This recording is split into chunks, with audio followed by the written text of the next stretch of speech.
ఎవరైనా ఒకరు మీరే వాలంటీర్గా 2-3 వచనాలు చదవండి మీ పేరు పెట్టుకొని. ఎవరైనా ఒకరు, స్త్రీలు కానీ పురుషులు కానీ, ఆ ప్యాసేజ్లో. ఇప్పుడు సిస్టర్ పద్మ చదివారు, నేను పోయి పద్మ హస్బెండ్ రాజుగారిని అడగాల, మరి ఈ వాక్యానుసారంగా మీ భార్య నడుచుకుంటుందా బ్రదర్ అని ఆయన సాక్ష్యం చెప్పాల. అప్పుడు మరి ఆమె వాక్యానుసారంగా నడుచుకుంటుంది. మీ భర్తను మీరు అడుక్కోవచ్చు, లేకపోతే ఇంకొకరు అడగొచ్చు, లేకపోతే మీ భార్య గురించి ఆయన తెలుసుకున్నట్టు ఆయన గురించి మీరు తెలుసుకోవచ్చు. సో ఈ ప్రకారం మనల్ని మనం స్వీయ పరీక్ష చేసుకుంటే, తరచూ దానికి మనల్ని మనం గురి చేసుకుంటూ ఉంటే, ఒకవేళ ఏదైనా కారణం చేత మనం ప్రేమ లేకుండా ఉన్నా దేవుడు మరలా మనల్ని పట్టాలెక్కిస్తాడు. ఆ ప్రకారం మనం నడుచుకోవచ్చు.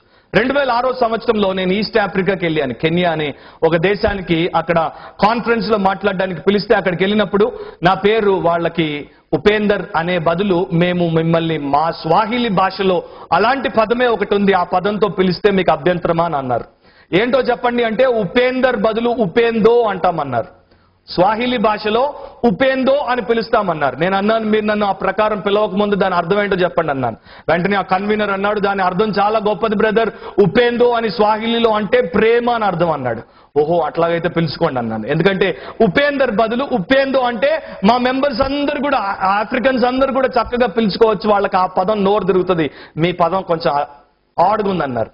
సరే పిలుచుకోమన్నాను. సో మొదటి రోజు ఉదయము రాత్రి కాన్ఫరెన్స్ లో now brother Upendo will come and minister the word అని చెప్పాడు. నాకు అర్థం కాలేదు. రెండో రోజు చెప్పాడు, అలాగే అయిపోయింది. మూడో రోజు నేను అక్కడ స్టేజ్ మీద కూర్చున్నప్పుడు ఇప్పుడు బ్రదర్ ఉపేందో వచ్చి మనకు వాక్యం చెప్తాడు అన్నప్పుడు అప్పుడు నా మైండ్ లో టక్కని లైట్ వెలిగింది. ఇప్పుడు బ్రదర్ ప్రేమ వచ్చి మనకు వాక్యం చెప్తాడు అని అంటున్నాడు అని. సో వాళ్ళందరూ ఏం రకంగా చూస్తున్నారు, ఇప్పుడు బ్రదర్ ప్రేమ వచ్చి మనకు బోధిస్తాడు. అప్పుడు నేను ఆలోచనలో పడ్డాను, వీళ్ళందరూ నన్ను ఈ 1000 మంది బ్రదర్ ప్రేమ అని పిలుస్తున్నారు. బ్రదర్ ప్రేమ అని పిలిపించుకునే యోగ్యత నాకుందా? బ్రదర్ ప్రేమ అని వారు నన్ను గురించి అనుకుంటున్నారు, అలా నేను జీవిస్తున్నానా అని ఆ రోజు నేను ఆలోచనలో పడి నా గెస్ట్ హౌస్కి వెళ్ళినప్పుడు అక్కడ నేను మరలా నన్ను నేను పరీక్షించుకున్నాను, ఆ ప్రకారం నేను ఉన్నానా లేదా అని. మిమ్మల్ని ఎవరు వచ్చి బ్రదర్ ప్రేమ అని పిలవకపోవచ్చు, మిమ్మల్ని ఎవరు వచ్చి సిస్టర్ ప్రేమ అని పిలవకపోవచ్చు, కానీ దేవుడు ప్రేమ అయి ఉన్నాడు. ఆయన బిడ్డలముగా మనలో ఉండాల్సిన ప్రధాన లక్షణం చెప్పండి, ప్రేమ. ఆత్మ ఫలము గలతీ 5:22లో ఉండే మొదటి లక్షణం ఏంటి? ప్రేమ. ఈ రోజున అందరికీ శక్తి కావాలా, వరం కావాలా, కానీ దేవుడు అంటున్నాడు దానికన్నా ముఖ్యం ప్రేమ, ఫలం. అదుంటే నేను నీకు వరం ఇచ్చినప్పుడు దాన్ని నీవు దుర్వినియోగం చేయవు, దాన్ని సద్వినియోగం చేస్తావు. సో మనం ప్రేమలో డెవలప్ అవ్వడం చాలా ముఖ్యం. అందుకనే విశ్వాసము మనల్ని ప్రేమగల వ్యక్తులుగా పరిపూర్ణతలోనికి నడిపించినప్పుడే మన విశ్వాసం సరైనటువంటి విశ్వాసం అని దేవుడు అంటున్నాడు. దేవునిలాగా నీవు మారకపోతే, క్రీస్తు పోలికలోనికి నీవు రాకపోతే నీ విశ్వాసం వ్యర్థమని బైబిల్ చెప్తున్నట్లు నీవు ఈ రోజున గుర్తించడం చాలా ముఖ్యం. సో ఈ లక్షణాలు నీ విశ్వాసానికి నీవు అమర్చుకున్నప్పుడు అక్కడ మీరు చదువుకోండి, 1 కొరింథీ 13 తర్వాత ఏమని రాయబడిందో. చివరి వచనాలు నేను చదవలేదు. చివరి వచనాలు ఏమనుంటుంది? ప్రేమ దుర్నీతి విషయమై సంతోషపడక సత్యమునందు సంతోషించును, అన్నిటినీ తాలుకొనును, అన్నిటినీ నమ్మును, అన్నిటినీ నిరీక్షించును, అన్నిటినీ ఓర్చును. ప్రేమ శాశ్వత కాలముండును. ఉపేందర్ శాశ్వత కాలముండును అంటే నిత్య జీవమును పొందుకొనును. పద్మ శాశ్వత కాలముండును, లేకపోతే కిరణ్ శాశ్వత కాలముండును. సో ప్రేమతో మనం నడుచుకున్నప్పుడు దేవుడు పనిచేస్తాడు. 2 పేతురు 1వ అధ్యాయంలో తర్వాతి చాలా విషయాలు రాసేసాడు. అవన్నీ నేను ఇప్పుడు చెప్పడానికి మనకు టైం లేదు. మరొకసారి ఎప్పుడైనా సందర్భం వచ్చినప్పుడు వాటి గురించి మనం ధ్యానిద్దాం. 8వ వచనంలో, ఇవి మీకు కలిగి విస్తరించిన ఎడల అవి మన ప్రభు అయిన యేసుక్రీస్తును గూర్చిన అనుభవ జ్ఞాన విషయంలో మిమ్మును సోమరులైనను నిష్ఫలులైనను కాకుండా చేయును. ఇవి అంటే ఏవి? ఆ 7 లక్షణాలు మీ విశ్వాసములో మీరు కలిగి విస్తరించిన వాటిలో మీరు అభివృద్ధి చెందితే యేసుక్రీస్తు ప్రభు యొక్క అనుభవ జ్ఞాన విషయంలో మీరు సోమరులు అంటే బ్యారన్, పనికి రాకుండా, పండకుండా, నిష్ప్రయోజనమైనటువంటి స్థితిలో ఉండకుండా, నిష్ఫలులు అంటే అన్ఫ్రూట్ఫుల్ గా ఉండకుండా మీ జీవితంలో ఆధ్యాత్మికంగా అన్ని విషయాల్లో మీరు ఫలించేవారుగా ఉంటారు. ఇవి ఎవనికి లేకపోవునో, మరలా ఇవి అన్నాడు. ఏవి? ఆ 7 లక్షణాలు. ఎవనికి లేకపోవునో వాడు తన పూర్వ పాపములకు శుద్ధి కలిగిన సంగతి మరచిపోయి గుడ్డివాడును దూరదృష్టి లేనివాడును అగును. నువ్వు పేతురు 2 మెడికల్ టర్మ్స్ వాడాడు ఇక్కడ గ్రీక్ లో. అమ్నీసియా అంటే మతి మరుపు అని అంటారు. ఎంతమందికి ఉంది మతి మరుపు? చాలా మందికి ఒక స్పెషల్ కైండ్ స్పిరిచువల్ అమ్నీసియా ఉంటుంది. చర్చిలో ఉన్నంతసేపు బైబిల్ గుర్తుంటుంది, బయటికి పోగానే మెసేజ్ మర్చిపోతారు. అదేందో నాకు తెలియదు. అన్ని బాగానే ఉంటాయి గుర్తు, కానీ భర్త అన్న మాటలు గుర్తుంటాయి, అత్తన్న మాటలు గుర్తుంటాయి, తమ్ముడు చేసిన పనులు గుర్తుంటాయి, ఎప్పుడో చిన్నప్పుడు తల్లి పట్టంది గుర్తుంటుంది, కానీ దేవుడి మాటలే గుర్తుండవు చాలా మందికి. Yes or no? Spiritual amnesia. So వీడు కూడా దేవుడి మాటలు చదివినా విన్నా ఎన్ని నేర్చుకున్నా మర్చిపోతాడంట. ఈ మధ్య ఒక పుస్తకం చదువుతుంటే విన్నాను, దాంట్లో ఒక ఆయనకి కొత్త రకపు మతి మరుపు. వాడికి పెళ్ళయిందంట, హనీమూన్కి వెళ్ళాడంట, వచ్చిన తర్వాత వాడు కొత్త ఫ్లాట్ లో భార్యను అక్కడ పెట్టి ఉద్యోగానికి వెళ్ళాడంట. సాయంత్రం మాత్రం ఫ్లాట్కి రాకుండా వాడి పాతింటికి తల్లి దగ్గరికి పోయాడంట. రెండో రోజున ఆఫీస్కి పోయినప్పుడు భార్య ఫోన్ చేసి తిట్టిందంట, నేను ఉన్నాను, నన్ను పెళ్లి చేసుకున్నావు, ఇక్కడ మనకు ఇల్లు ఉందని గుర్తుందంటే, అయ్యో మర్చిపోయానే నాకు పెళ్ళయిందని అన్నాడు. సో అట్లాంటి వాళ్ళు కూడా ఉన్నారు. క్రీస్తుతో నాకు సంబంధం ఉంది, ఆయన నన్ను పిలిచాడు, ఆయన నాకు ఒక బాధ్యత పెట్టాడు, దాని ప్రకారం నేను బ్రతకాలి అనేటువంటి విషయాన్ని మర్చిపోతారు. సో ఇవి లేని వారు ఆ రకంగానే దిగజారిపోతారు. ఇంకొక మాట అన్నాడు, గుడ్డివాడు దూరదృష్టి లేనివాడు. దూరదృష్టి లేనివాడు అది మెడికల్ టర్మ్, మయోపియా. మయోపియా అంటే మన దగ్గర డాక్టర్ ఉన్నాడు, డాక్టర్ ప్రకాష్ ఉన్నాడు, డాక్టర్ ప్రశాంత్ ఉన్నారు. వాళ్ళని అడిగితే చెప్తారు మయోపియా అంటే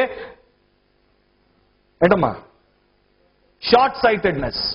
షార్ట్ సైటెడ్నెస్. దూరంగా ఉన్నవి కనిపించవు, దగ్గర ఉన్నవే కనిపిస్తాయి. నా భార్యకు షార్ట్ సైటెడ్నెస్ ఉంది. నేను స్టేజ్ మీద మెసేజ్ ఇస్తుంటే ఆమె కన్నద్దాలు పెట్టుకుంటే కానీ నా మొహం క్లియర్ గా కనిపించదు. అందుకని నన్ను ఎన్నిసార్లు చూసినా, రోజంతా చూసినా మళ్ళా చూస్తూనే ఉంటుంది. అంతే కదా? విశ్వాసమునకు కర్త కొనసాగించు వాడి వైపు మనం ఏ ప్రకారం చూడాలో ప్రతి భార్య తన భర్త వైపు చూస్తూనే ఉండాలి. అండ్ ప్రతి భర్త తన భార్య వైపే చూడాలి, ఇటు అటు కాదు.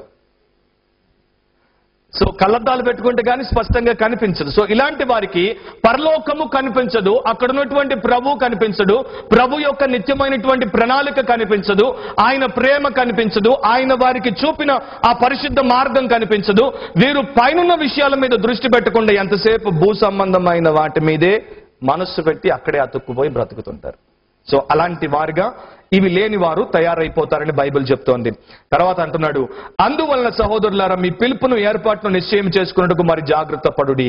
మీలో ఎవరైనా రక్షణ నిశ్చయత లేకుండా, నేను రక్షణ పొందానా పొందలేదా, నేను ఇంకా పాపిగానే ఉన్నానా, పరిశుద్ధపరచబడ్డానా, యేసు నన్ను తన రక్తములో కడిగాడా, తన ఆత్మతో నింపాడా లేదా అనేటువంటి పరిస్థితిలో మీరుంటే ఒక పని చేయండి. 7 లక్షలాలు మీలో ఉంటే you are saved. Praise the Lord. ఇవి వింటే మీరు రక్షణ పొందారని. సాతాను అప్పుడప్పుడు వచ్చి మనల్ని డిస్టర్బ్ చేస్తుంటాడు, మనతో అంటుంటాడు, మీరు రక్షణ పొందారా, మీరు పరిశుద్ధులు అనుకుంటున్నారా, మీ ముఖాలు చూసుకోండి, మీ బతుకులు చూసుకోండి, మీ అంత చండాల బుద్ధి ఇంకొకరిలో లేదు, మీరు చేసేటువంటి పాచి పనులు చూడండి, మీకు రక్షణ లేదు, మీరు ముష్కర్లు, మీరు మురికి వారు అని అన్నప్పుడు మీరు ఇది వాడి మొఖాన పెట్టి వాడికి చెప్పొచ్చు, షటప్ అండ్ గెట్ అవుట్. ఈ వచనం ప్రకారం నేను ఈ లక్షణాలు కలిగి విస్తరిస్తున్నాను కనుక నేను నా పిలుపును ఏర్పాటును నిశ్చయం చేసుకున్నాను. అండ్ చివరి మాట అంటాడు, మీరిట్టి క్రియలు చేయువారైతే ఎప్పుడునూ తొట్టిల్లరు. తొట్టిల్లేవారు ఎవరంటే అబద్ధ బోధకులు, అబద్ధ ప్రవక్తలు, నిజమైనటువంటి వారు కాకుండా నకిలీ విశ్వాసులు తొట్టిల్లిపోతారు. కానీ ఈ పనులు చేసేవారు ఎన్నడూ తొట్టిల్లరు. అలాగున మన ప్రభువును రక్షకుడైన యేసుక్రీస్తు యొక్క నిత్య రాజ్యంలో ప్రవేశం మీకు సమృద్ధిగా అనుగ్రహింపబడును. దేవుడి రాజ్యంలో, ఆ యొక్క నిత్య రాజ్యంలో కొంతమందికి సమృద్ధి గల ప్రవేశం ఉంటుంది, కొంతమందికి సంకుచితమైన ప్రవేశం ఉంటుంది. ఆ మాట చెప్పి నేను ప్రార్థన చేస్తాను. అంటే కొంతమంది వచ్చినప్పుడు ప్రభు అయిన యేసుక్రీస్తు స్వయంగా వారికి స్వాగతం పలుకుతాడు. మీరు అపోస్తుల కార్యం 7వ అధ్యాయం చదివితే స్టెఫను రాళ్లతో కొట్టబడి చంపబడినప్పుడు ఆయన ఆకాశం వైపు చూసినప్పుడు అది తెరవబడి పరలోకంలో యేసుక్రీస్తు తండ్రి అయిన దేవుని యొక్క కుడి పార్శ్వమున నిలవబడి ఉన్నట్టు బైబిల్ చూపిస్తోంది. ఆయన ఎప్పుడు కూర్చుని ఉంటాడు, కానీ ఇక్కడ నిలబడినట్టు కనపడుతోంది. అంటే స్టెఫను కొరకు యేసు స్వయంగా లేచి నిలబడ్డాడు. బలా నమ్మకమైన మంచి దాసుడా, ఇదిగో నీ ప్రభు నిన్ను ప్రశంసిస్తున్నాడు, నీ ప్రభు యొక్క ప్రతిఫలంతో సిద్ధంగా ఉన్నాడు. అండ్ నీవు పైకి వచ్చినప్పుడు పరలోకంలో నీ ప్రభు యొక్క సంతోషంలో నీకు పాలు, సమృద్ధి గల ప్రవేశం నీకు.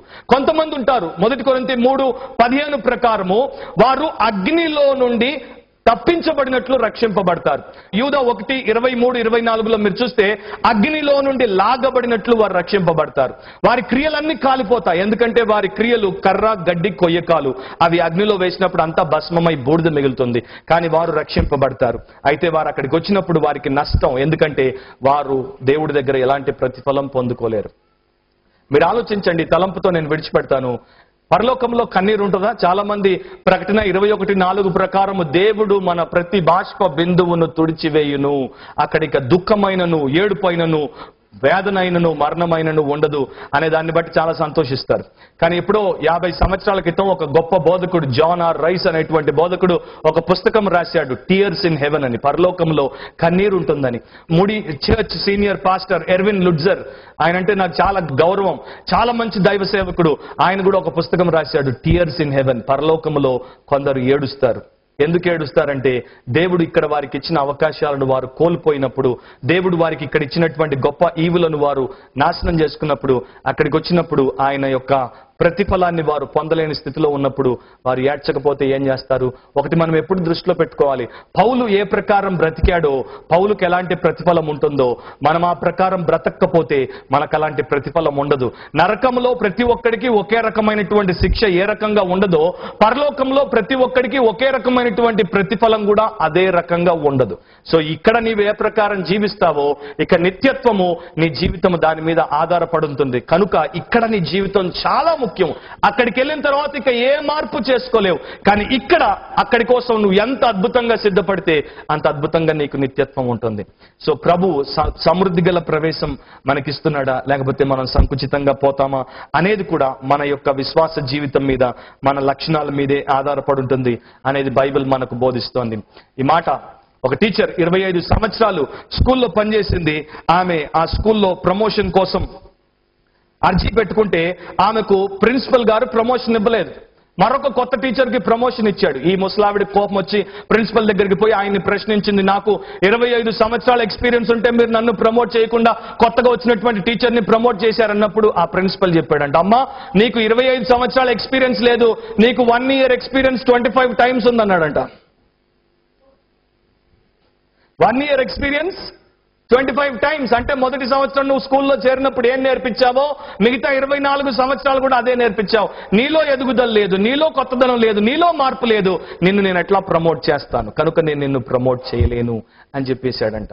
నా ప్రశ్న ఏంటంటే, మీరు రక్షింపబడి ఎన్ని సంవత్సరాలైందో నాకు తెలియదు, బహుశా 20 సంవత్సరాలైందో 10 సంవత్సరాలైందో 15 సంవత్సరాలైందో నాకు తెలియదు, కానీ రక్షింపబడినప్పటి నుండి ఇప్పటి వరకు మీ విశ్వాసంలో మీరు ఈ లక్షణాలు కలిగి ఉండకుండా, అభివృద్ధిని చూడకుండా మీరు ఉన్నట్లయితే మరి బహుశా అది నిజమైనటువంటి విశ్వాసం కాదేమో, అది నకిలీ విశ్వాసమేమో. కనుక దేవుడు ఈ వర్తమానాల ద్వారా మీతో మాట్లాడి ఉన్నాడు. కనుక మీ జీవితంలో మీ జీవితాన్ని మీరు సరి చేసుకోండి.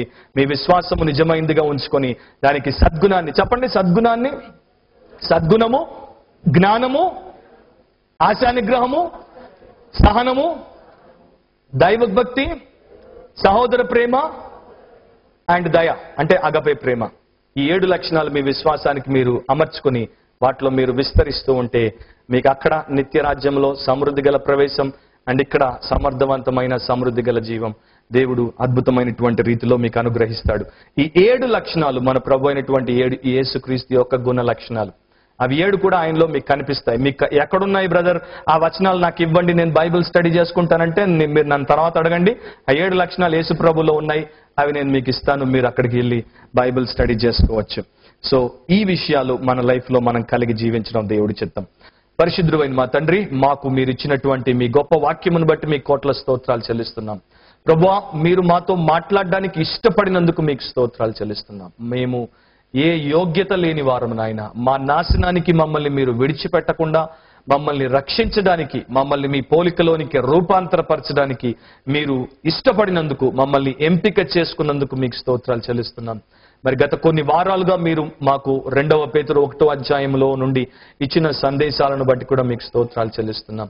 వాటిని మేము విని విడిచిపెట్టకుండా వాటిని మేము విశ్వసించి వాటికి మేము విధేయులమై వర్ధిల్లుటకు మాకు సహాయం చేయమని ప్రార్థన చేస్తున్నాం. ఈ సమయంలో నీ ప్రియ బిడ్డలు ఏ విషయం కొరకు వారి హృదయంలో మీ సన్నిధిలో వేడుకుంటున్నారో, మొరపెడుతున్నారో, ప్రార్థిస్తున్నారో మీకు తెలుసు తండ్రి.